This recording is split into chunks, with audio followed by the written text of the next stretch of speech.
हाँ, तो आज के अध्याय में हम पढ़ेंगे श्रीमद् भगवद गीता के द्वितीय अध्याय के श्लोक संख्या 40 और उससे आगे के श्लोकों का अर्थ, अनुभव और व्याख्याएं। अभी तक हमने पढ़ा 39वें श्लोक तक। तो अभी तक जो भगवान श्री कृष्ण ने अर्जुन को समझाया वो किसके विषय में समझाया? आत्मा और शरीर के विषय में समझाया। अब जो समझाने जा रहे हैं भगवान श्री कृष्ण को कर्म के विषय में समझाने जा रहे हैं कि व्यक्ति को जो कर्म होता है, व्यक्ति का जो कर्म होता है उसकी भी प्रधानता होती है। जब सांख्य योग अर्थात आत्मज्ञान कर्म योग से जुड़ जाता है, कर्म के साथ जुड़ जाता है, तब उसे ही कर्म योग कहा जाता है। क्योंकि सांख्य का अर्थ क्या होता है? ज्ञान होता है। अभी तक भगवान श्री कृष्ण ने क्या समझाया था अर्जुन को? केवल आत्मा और शरीर के विषय में समझाया था। अब अर्जुन को भगवान श्री कृष्ण कर्म के विषय में समझा रहे हैं कि हे अर्जुन, जब तुम कर्म से जुड़ जाओगे, तुम्हारी बुद्धि जब एकाग्रचित हो जाएगी, कर्म में लग जाएगी, तब तुम्हें सफलता और मुक्ति स्वयं ही मिल जाएगी। जब तुम्हें कर्म से क्या होगा? कर्म करने से जब विजय प्राप्त होगी, सफलता प्राप्त होगी, मुक्ति होगी, तब तुम्हें आनंद और मुक्ति आसान हो जाएगी, सुलभ हो जाएगी। तो भगवान श्री कृष्ण कहते हैं कि कर्म करने में कुशलता है। बुद्धि योग का प्रधान ध्येय है कर्म और कुशलता। बुद्धि योग का प्रयोजन है कर्म, और मुक्ति का जो फल होता है वो होता है दुखों का अंत। तो कहते हैं भगवान श्री कृष्ण कि नेहावि क्रमनाशः अस्ति प्रत्यवायो न विद्यते स्वल्पम अपि अस्य धर्मस्य त्रायते महतो भयात्।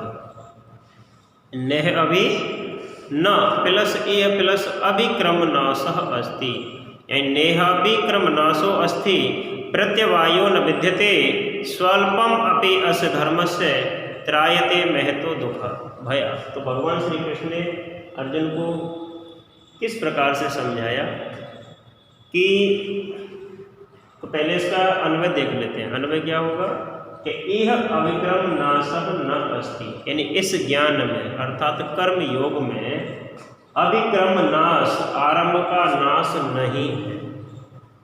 अस्य धर्म से स्वल्पम अपि, इस धर्म का थोड़ा सा भी आचरण, इस धर्म का थोड़ा यानी कि स्वल्प आचरण भी महते माने महान भयात, भय से त्राय रक्षा कर सकता है, बचा सकता है, बचाता है। तो भगवान श्री कृष्ण अर्जुन को कहते हैं कि हे अर्जुन, इस ज्ञान में अर्थात इस कर्म योग में आरंभ का नाश नहीं है। कर्म योग में आरंभ का नाश नहीं है, विपरीत फल भी नहीं मिलता है। कैसा फल नहीं मिलता है? प्रत्यवाय, विपरीत फल। विपरीत फल भी नहीं होता है, यानी कर्म का विपरीत दोष नहीं मिलता, विपरीत फल हमें प्राप्त नहीं होता है। क्योंकि जैसा क्या करेंगे, कर्म करेंगे, वैसा ही हमें फल की प्राप्ति होगी। जैसे कहते हैं ना, बोया पेड़ बबूल का तो आम कहाँ से आए। हमें जब आम की इच्छा है तो आम का ही बीज बोना पड़ेगा। अगर हम बबूल का पेड़ बोएंगे तो आम हमें प्राप्त नहीं हो सकते। तो कहने का अर्थ है कि जो कर्म योग है, कर्म का जो आचरण है, तो कर्म का जो आचरण है वो उसी प्रकार का है कि जैसा व्यक्ति कर्म करता है वैसा ही उसे फल प्राप्त होता है। तो कर्म जो है वो विपरीत फल देने वाला भी नहीं होता है, ठीक है। और कर्म योग का थोड़ा सा भी जो आचरण होता है वो महान भय से उद्धार करता है, यानी कि हमें महान से महान, बड़े से बड़े दुख से बचाता है कर्म, ठीक है। तो इस श्लोक का जो प्रसंग होगा वह क्या होगा? तो इस श्लोक का जो प्रसंग है वो केवल यही होगा कि बुद्धि योग गीता की सर्वोत्तम देन है, यानी श्रीमद् भगवद गीता की सर्वोत्तम देन क्या है? बुद्धि योग है। गीता हमें इस प्रकार की बुद्धि देती है जो कि कभी मलिन, कुंठित और क्षीण नहीं होती है, ठीक है। तो बुद्धि योग से किया हुआ कर्म ही गीता का निष्काम कर्म योग है। बुद्धि योग से किया हुआ कर्म यानी कि अपना बुद्धि लगाकर जो कर्म किया जाता है वही निष्काम कर्म योग है, जहाँ फल की इच्छा नहीं हो। तो कर्म योग की जो महिमा है उसका कभी अंत नहीं होता है। इस प्रकार से इसका अर्थ हो जाएगा कि जब कर्म योग यानी श्रीमद् भगवत गीता में श्री कृष्ण के कहे अनुसार कर्म योग में आरंभ का नाश नहीं होता है, कर्म योग से विपरीत फल भी नहीं मिलता है, अर्थात विपरीत फल देने वाला भी नहीं होता है, और इस धर्म का अर्थात कर्म का थोड़ा सा भी आचरण महान भय से क्या करता है, उद्धार करता है, मुक्त करता है, हमें पाप से बचाता है। ठीक है, तो अब हम जब इसे विस्तृत रूप में व्याख्या करेंगे तो क्या कहेंगे? व्याख्या में हमें केवल यही लिखना है कि ज्ञान सहित कर्म करने से विजय, सफलता, आनंद और मुक्ति सुलभ हो जाती है। ज्ञान सहित कर्म करने से विजय, सफलता, आनंद और मुक्ति कैसी हो जाती है? सफल हो जाती है, स्वतः ही मिल जाती है, आसानी से प्राप्त हो जाती है। ज्ञान सहित किया गया थोड़ा सा भी आचरण, ज्ञान सहित यानी बुद्धि से किया गया कर्म का थोड़ा सा भी आचरण अत्यंत श्रेष्ठ होता है, और ज्ञान सहित कर्म करना ही गीता का कर्म योग मार्ग है। तो यदि हमें पूछा जाता है कि गीता का कर्म योग मार्ग क्या है, तो ज्ञान सहित कर्म करना यानी कर्म करने में भी हमें बुद्धि और विवेक से विचारना है कि इसका फल क्या होगा। जब हमें ये लगे कि इसका फल उचित नहीं है, अनुचित है अर्थात उचित है, फिर हमें जो मन में आए वो करें।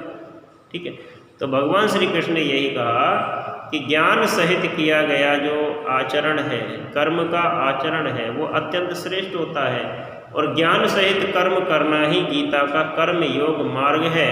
और इसकी विशेषता को बताते हुए भगवान श्री कृष्ण ने 3 बातें बताई। पहला है कि इस मार्ग में प्रारंभ किए गए कर्म का नाश नहीं होता है, अर्थात कर्म करने से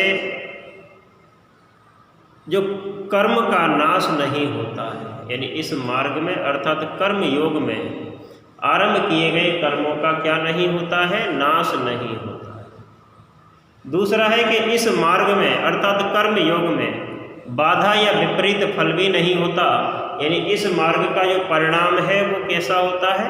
लाभकारी होता है, विपरीत नहीं होता, हमारे अनुकूल ही होता है। और तीसरा है कि धर्म का जो थोड़ा सा भी आचरण है वो भयंकर भय से बचाता है, बड़े से बड़े हमें दुख से बचाता है। तो ज्ञान रहित जो कर्म होते हैं वो नष्ट हो जाते हैं, और ज्ञान सहित कर्म हमेशा बने रहते हैं। ठीक है, तो इसी प्रकार भगवान श्री कृष्ण ने कहा कि ज्ञान सहित जो कर्म होता है वही वास्तविक धर्म है, और उसी का हमें आचरण करना चाहिए। कर्मयोग में आत्मा का प्रकाश, पवित्रता और प्रज्ञा की शक्ति रहती है, यानी कि जो कर्मयोग होता है उसमें आत्मा का प्रकाश होता है, पवित्रता होती है, प्रज्ञा होती है, बुद्धिमत्ता होती है, और उसकी शक्ति रहती है। कर्मयोग एक ऐसा योग है जहाँ दुखों के बड़े से बड़े पहाड़ को भी क्या किया जा सकता है? नष्ट किया जा सकता है, ढहाया जा सकता है। कितना भी बड़ा दुखों का पहाड़ हो, कर्म करने से मनुष्य उसे पार पा लेता है। ठीक है, आगे के श्लोक में भगवान श्री कृष्ण कहते हैं कि व्यवसायत्मिकता बुद्धि एकीय, व्यवसायत्मिका बुद्धि एकीय कुरुनंदन बहुशाखा ही अनंताश्य बुद्धियो अव्यवसायिनाम। तो जो 41वां श्लोक है उसके माध्यम से भगवान श्री कृष्ण क्या कहते हैं कि व्यवसायत्मिका बुद्धि एकीय कुरुनंदन बहुशाखा ही अनंताश्य बुद्धियो अव्यवसायिनाम। तो भगवान श्री कृष्ण कहते हैं अर्जुन से कि हे अर्जुन, तो यहाँ पर इसका देखते हैं व्यवसायत्मिका या निश्चयात्मिका या निश्चय, बुद्धि एका माने एक ही, ये माने इस मार्ग में कुरुनंदन हे अर्जुन बहुशाखा बहुत सारी, चय और बुद्धि माने बुद्धियाँ, अव्यवसायी नाम अनिश्चयात्मिकों की। तो देखो भगवान श्री कृष्ण का जो कहने का तात्पर्य है, इस श्लोक का जो प्रसंग होगा वो क्या होगा? इस श्लोक का प्रसंग होगा कि इस श्लोक में कर्म योग के स्वरूप को स्पष्ट किया गया है और कर्म योगी की स्थिर बुद्धि के विषय में बताया गया है। और सकामी जो मनुष्य होते हैं, कामनाओं सहित जो कार्य करने वाले व्यक्ति होते हैं, उनकी जो अनंत बुद्धियां होती हैं उसके विषय में भी बताया गया है। तो हम लिख सकते हैं कि इस श्लोक के माध्यम से भगवान श्री कृष्ण अर्जुन को कर्म योग के स्वरूप का क्या कर रहे हैं? वर्णन कर रहे हैं, कर्म योग को स्पष्ट कर रहे हैं और कर्म योगी की स्थिर बुद्धि और सकामी पुरुषों की अस्थिर बुद्धियों का वर्णन यहाँ किया गया है। तो देखो, हम समझते हैं कि जो व्यक्ति कर्म योगी होता है, कर्म करने में प्रवृत्त रहता है, उसे फलों की कभी चिंता नहीं होती, उसके बुद्धि में कोई नकारात्मक विचार भी नहीं होते। लेकिन सकामी मनुष्य होता है जो कामनाओं सहित कर्म करता है, उसकी बुद्धि भिन्न भिन्न प्रकार की होती है। जैसे आप देखते हो कि यदि हमें कोई कार्य करना है, यदि हमारा दृढ़ निश्चय है तो हम उस कार्य को करेंगे, चाहे परिणाम उसका कोई भी हो। लेकिन यदि हमारा विचार निश्चित नहीं है, बुद्धि दृढ़ नहीं है, तो हम पहले कार्य करने से पहले सोचते हैं, इसको ऐसे करें तो ऐसा हो सकता है, ऐसा करेंगे तो ऐसा हो सकता है। तो इस प्रकार से सकामी मनुष्य सोचते हैं। लेकिन जो कर्म योगी होते हैं वो कभी फल के विषय में सोचते नहीं हैं। तो भगवान श्री कृष्ण ने अर्जुन से कहा कि हे कुरुनंदन, हे अर्जुन, इस कर्म योग में निश्चयात्मिका बुद्धि एक होती है, अर्थात निश्चित तो एक ही होता है, परंतु अस्थिर जो विचार वाले होते हैं, उन विवेकहीन व्यक्तियों की जो बुद्धियां हैं वो अनंत होती हैं और बहुत सी शाखाओं वाली होती हैं। जैसे पेड़ में भिन्न भिन्न प्रकार की क्या होती हैं? अलग अलग शाखाएं एक ही वृक्ष से छट जाती हैं। ऐसे ही जो सकामी मनुष्य होते हैं, अस्थिर बुद्धि वाले लोग होते हैं, उनकी जो विचार शक्ति होती है, उनकी जो बुद्धि होती है वो बहुत सी शाखाओं वाली हो जाती है। जब हम इसे विस्तार रूप देंगे तो क्या कहेंगे कि बुद्धि की दृढ़ता और सत्य संकल्पों से कठिन कर्म को भी सरल बनाया जा सकता है। जब बुद्धि में दृढ़ता होगी, बुद्धि जब निश्चित होगी, तब किसी भी कठिन से कठिन कार्य को आसान बनाया जा सकता है, सरल बनाया जा सकता है। लेकिन जब बुद्धि कामनाओं से और विषय भोगों में लिप्त होगी, जब बुद्धि कामनाओं में और विषय भोगों में लिप्त होगी, तब निश्चित रूप से उसमें निश्चयता नहीं रहती है, अर्थात वो अनिश्चित रहती है। ठीक है। तो कहने का तात्पर्य है कि बुद्धि किसी एक साधना पर नहीं टिकती है। तो इस श्लोक के माध्यम से भगवान श्री कृष्ण ये बताना चाहते हैं अर्जुन से कि हे अर्जुन, बुद्धि दो प्रकार की होती है। कितने प्रकार की होती है? दो प्रकार की। एक तो निश्चयात्मिका और एक संशयात्मिका। ठीक है, ध्यान रखना है, बुद्धि के कितने भेद बताए हैं इधर। एक तो निश्चयात्मिका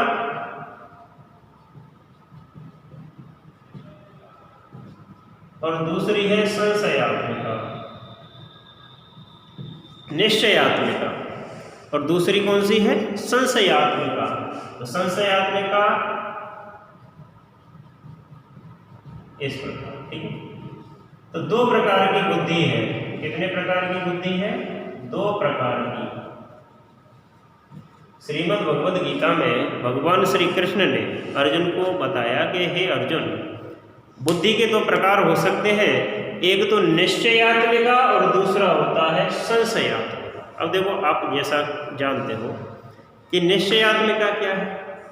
निश्चयात्मिका से तात्पर्य है एकाग्र होना, सत्य में स्थित होना, संतुलित होना और सम होना। सम यानी कि हानि लाभ जीवन मरण अपयश सभी में समान दृष्टि, सुख दुख में। ठीक है, ये तो होती है निश्चयात्मिका। निश्चयात्मिका का मतलब है दृढ़ शक्ति, दृढ़ इच्छा शक्ति का होना, एकाग्रता का होना। और दूसरी होती है संशयात्मिका। संशयात्मिका से मतलब क्या है? अनेक भेदों होना, कामनाओं के पीछे दौड़ना, फल के अनुसरण करना, दीन चंचल होना, ये संशयात्मिका है। तो कहने का है मतलब क्या कि एकनिष्ठ जो बुद्धि होती है, आत्मा में स्थित होकर कर्म करती है, क्या करती है? आत्मा में स्थित होकर कर्म करती है। उसके संकल्प और महाभाव से बल तथा पवित्रता का स्रोत उमड़ता है। जैसे हिलता हुआ जल होता है, उसे अपना प्रतिबिंब कभी दिखाई नहीं देता है, ठीक है। वैसे ही अस्थिर बुद्धि वालों को भी सफलता का मार्ग दिखाई नहीं देता। तो यही है क्या? संशयात्मिका बुद्धि। तो कहने का तात्पर्य है कि बुद्धि के लिए दृढ़ता का होना अनिवार्य है। बुद्धि सभी साधनाओं का मूल है। दृढ़ बुद्धि वाला मनुष्य किसी भी परिस्थिति से आसानी से निपट सकता है।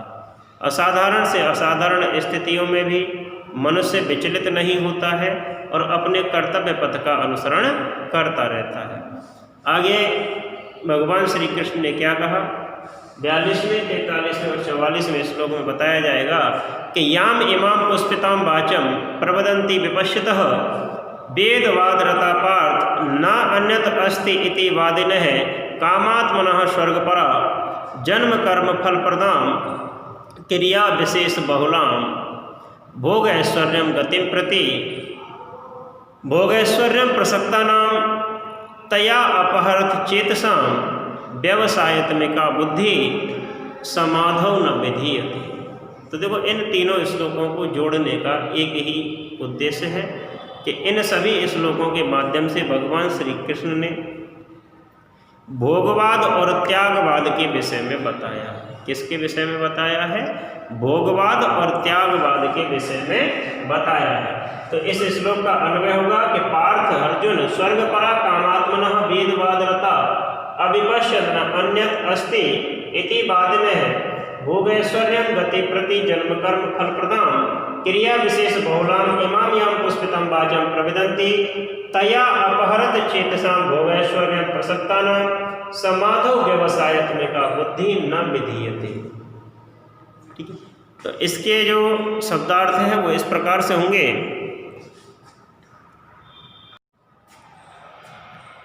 पार्थ, हे अर्जुन, स्वर्ग परा, स्वर्ग को ही परम श्रेष्ठ मानने वाले। ठीक है, देखो दो प्रकार के व्यक्ति होते हैं।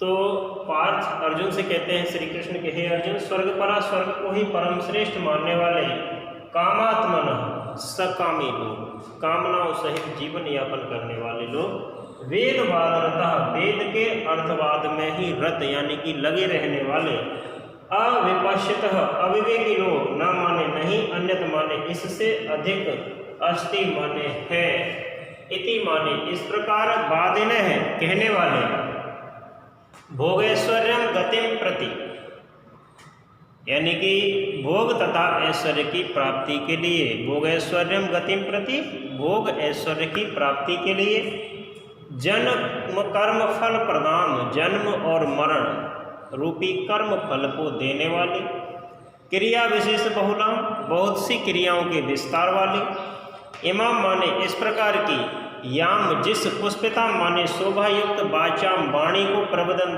कहते हैं, तो तया अपहरत चेतसाम, उस वाणी द्वारा हरे हुए, हरण किए हुए चित्त वालों की, भोग ऐश्वर्यम प्रसक्ता नाम, भोग एवं ऐश्वर्य में आसक्ति वालों की, व्यवसायत्मिका, निश्चयात्मिका, बुद्धि माने बुद्धि, समाधौ परमात्मा के स्वरूप में, न माने नहीं, विधीयते स्थित होती है या स्थिर रहती है।